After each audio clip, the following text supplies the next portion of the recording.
This is James Lutton for Round 8 Boxing. Delighted to join with Aaron McKenna. Aaron, how are you, mate? All right, James, all good. How's it going with you? Yeah, very good, thank you. Thanks for joining me today. I wanted to get you on just to see what's been going on. It's been a little while since we've spoken, since we've seen you out in the ring. No fight news as of yet, but what's been going on in the meantime? Yeah, just waiting on fight news at the minute. Had a great win last time out in Tottenham Hotspur on a brilliant stage and against a good guy too. And I don't think anyone really expected me to win in the way I did. And I gave him a boxing lesson, so very happy with that performance. But yeah, I'm just waiting now patiently on a fight date, and I'm looking for a big fight next. Talk to me about your confidence levels after that win. Yeah, well, obviously it did rise a good bit, but I'm always confident in my ability because I've been in the ring with a lot of top guys, sparring and even in some fights. So I always kind of knew what I was capable of, but it was just that I had to show it and I had to prove it. But to finally then get the opportunity and to do it in no bigger stage possible than that, like the Eubank Ben fight, that's probably one of the biggest fights in the UK to date. So to do it in that stage made it all a lot better and definitely has given me even more confidence now. Talk to me about the event itself. You mentioned obviously a huge card, Tottenham Hotspur Stadium. What was it like? Because you say there, you know your ability, you're confident in your ability anyway, but it's all about ticking them boxes on come fight night. So it's about dealing with an experienced opponent like Liam Smith. It's about performing the way you did, which was dominant, but it's also about performing in front of that many eyes in a stadium. What was the whole experience like for you? Yeah, the whole experience was amazing, and some people might fold under pressure. Some people mightn't live up to the hype, or they don't rise to the occasion. Whereas I do, when all the pressure's piled on, when it's on a big stage, when you need to really shine through and announce yourself to the world, that's when I boxed my best. So it was an unbelievable experience. What a stadium was to fight into. Out of all the stadiums in the Premier League, I'd say it's probably one of the best. And to get that opportunity was unreal. And now I'm ready to push on and become world champion. Why has there been such a wait? Why are you still waiting for fight news? Why is it not, for example, last time you fought Eubank Ben Undercard, that rematch has now been announced for the same stadium. We'd like to think with the performance you put in that night that you'd been one of the front runners to get back on that undercard again as well. Why has it taken so long for your fight news to come around? What's been going on in the background? Yeah, well, it's just about getting a big fight. I want to fight the best fighters in the world, and to get the right opponent, it's very difficult, especially in the middleweight division. The middleweight division's really stale at the moment. The world champions aren't really fighting each other either. So it's kind of just hard and difficult to get a big fight. I was in talks to fight Janibek, and it was looking likely, but I think they kind of went a different direction. So it'll be interesting to see. The main thing is you just need to keep patient, and that's all I can do. You mentioned Janibek. He's probably the top guy in the division, let's be real. And you seem to be the only person who is calling him out. You are the only person who actively, publicly say on record that you want this fight. Why do you want Janibek? Because he is the best in the division. There's no doubt about it. Everyone knows he's the best world champion in the division, and he's the most feared. No one wants to fight him, and I'm the only one calling him out. Because I do think it would be the biggest fight to make in the middleweight division and kind of revive it. He's got two of the belts also. He's chasing the other world champions, Lara and Adam is, as any world champion would, but they don't want any of it. So I want to be the one to fight him if he doesn't get a unification. Do you feel with Janibek that your styles would gel well? Do you think it's a good fight for you?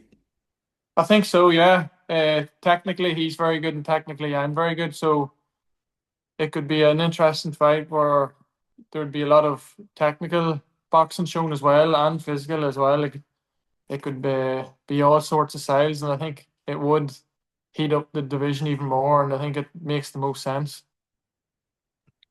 You mentioned obviously you was in talks with Janibek, it seemed to be going quite well, and that sort of petered off a little bit. Do you feel that you are high risk, low reward for the champions? Well, it all depends if they just want to hold on to the belt. Maybe, yeah. but I'm more the riskier fighters out there to fight. If they're not fighting any other world champions, then I'd be the most riskiest fight out there. So maybe in that sense, yeah. But for a fight with big hype, I think it would make the most sense. I mean, if anyone can get it made, it is Turkey Al Sheikh. Is this, still the way forward for you? Have you still spoken to Turkey and Riyadh season that team? Is that still the way forward for you, Aaron? Yeah, well, wherever the biggest fights are, that's where I want to be. And he definitely is putting on a lot of big events, and my team's working hard in the background. And all I can do is just focus in the gym and stay focused. And no doubt about it, I will become world champion.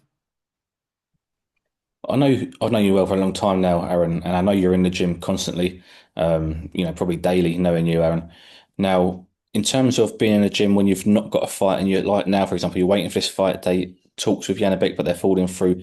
What do you do? What's a day in the life of Aaron McKenna in terms of gym work? Are you obviously it's not as full pace as a training camp, so you're not obviously peaking for fight ready, but how does a day look like you, Fran?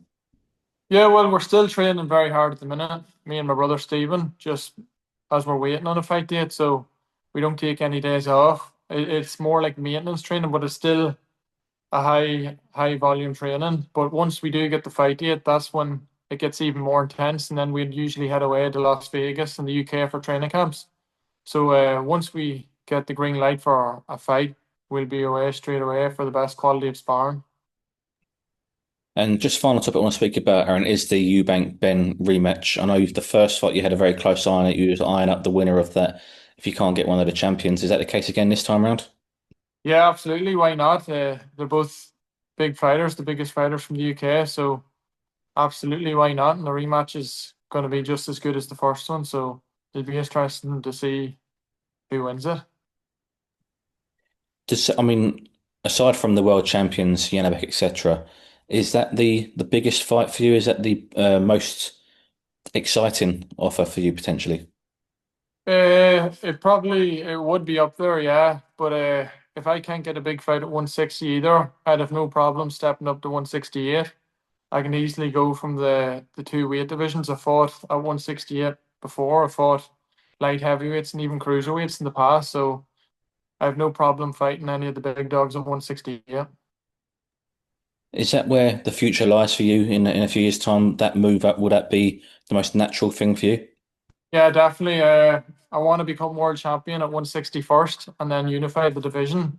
But definitely will be 168 fighter in the future and maybe even a light heavyweight. Is it a struggle at all to make 160 right now? It's not a struggle now, but I know I have the frame and the height to easily go up the weights, and I fight good against the heavier guys too. So at 160, I have no problem doing it, and I feel I will become world champion at 160. But at 168, I think there's an opening there, especially if them titles get vacated. So let's say you become world champion at 160, looking at moving up in weight. Who you got your eye on currently at those weights? Anyone really, yeah, any fight that makes sense. Especially anyone from this side of the world. You have Hamzah Sheeraz as well. He moved up. That's another fight that I think would definitely make sense. It's one of the bigger fights to be made, and I think I'd have no problem with him. The options are endless, and they're all good fights, Aaron. They all seem to be good fights when you're involved in them as well. But hopefully we get to see you again very soon. When you've got fight news, we'll get you back on and we'll talk about that, Aaron. But thank you for your time as always. Thanks, James. Great talking to you.